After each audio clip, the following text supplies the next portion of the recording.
नमस्कार। आज हम सर्वनाम शब्द के बारे में पढ़ेंगे। सर्वनाम शब्द दो शब्दों के मेल से बना है। सर्व जमा नाम, अर्थात जिसका अर्थ है सबका नाम। अब हम कुछ वाक्य पढ़ते हैं बच्चों। देखिए, मदन मेरा भाई है, वह होशियार है। गीता मेरी बहन है, वह बहुत सुंदर है। अब देखो, मदन मेरा भाई है। मदन इस वाक्य में क्या है बेटा? संज्ञा शब्द। और दूसरे वाक्य में देखिए, वह होशियार है। मदन के स्थान पर वह हमने लिखा है, तो वह यहाँ पर बेटा हमने सर्वनाम शब्द लिखा है।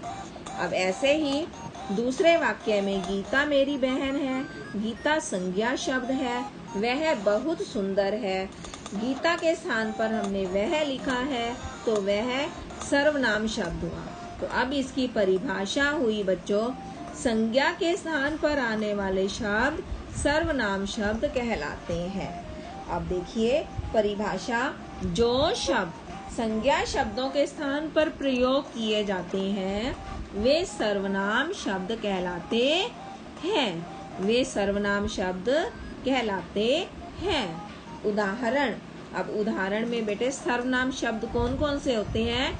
जैसे हमने पहले वाक्य में देखा और पढ़ा, मैं वह है। अब यहाँ पर उदाहरण है मैं, तुम, वह, यह, इसे, उसे, हम, तुम, सब, वे, ये, इन्हें, उन्हें आदि। ये सब क्या है? सर्वनाम शब्द। अब देखिए सर्वनाम शब्द के भेद।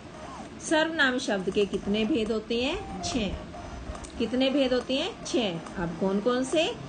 नंबर 1 पुरुषवाचक, नंबर 2 निश्चयवाचक, नंबर 3 अनिश्चयवाचक, नंबर 4 प्रश्नवाचक, नंबर 5 संबंधवाचक और नंबर 6 निजवाचक। ये सर्वनाम शब्द के 6 भेद हैं। अब नंबर 1 है पुरुषवाचक सर्वनाम। अब देखिए, जिन सर्वनाम शब्दों का प्रयोग बोलने वाले, सुनने वाले या अन्य व्यक्ति के लिए किया जाता है वह पुरुषवाचक सर्वनाम शब्द होते हैं। जैसे मैं, तुम और वह आदि। ऐसे इसका दूसरा भेद है निश्चयवाचक सर्वनाम। जो शब्द निश्चित वस्तु या प्राणी की ओर संकेत करते हैं, अर्थात उनका बोध कराते हैं, वे निश्चयवाचक सर्वनाम कहलाते हैं। उदाहरण, यह, वह, ये, वे, इस, उस आदि। अब है इसके बाद अनिश्चयवाचक सर्वनाम। किसी अनिश्चित वस्तु या प्राणी के लिए प्रयोग किए जाने वाले शब्द अनिश्चयवाचक सर्वनाम कहलाते हैं।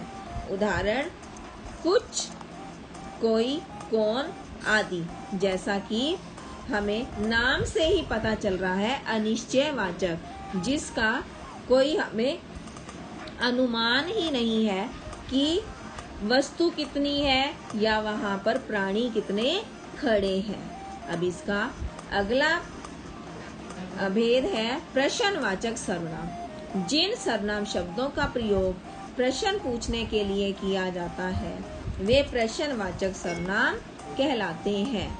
जैसे क्या, हम किसी वाक्य में क्या लगाकर प्रश्न पूछते हैं, तुम्हारा क्या नाम है, तुम्हें किससे मिलना है, तुम किसका पता बता रहे हो, तुम कहाँ रहते हो आदि।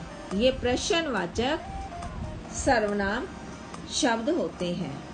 सर्वनाम का अगला भेद है संबंधवाचक सर्वनाम।